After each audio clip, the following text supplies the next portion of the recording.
Panahon na ng pagbabago, dahil sa ito ay kinakailangan. Tayo na magtulong-tulong, kapaunlarin ang mahal.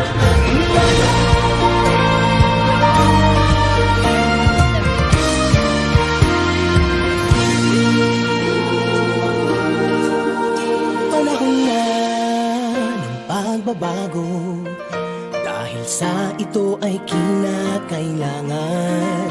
Tayo na magtulong-tulong, napaunlarin ang mahal nating bayan.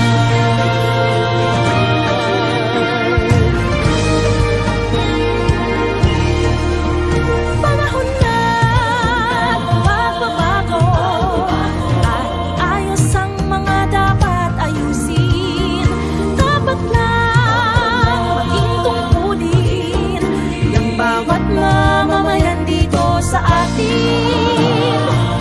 Ng pagbabago patungo sa pag-asenso, magsikap ng mabuti at nang guminhawa tayo.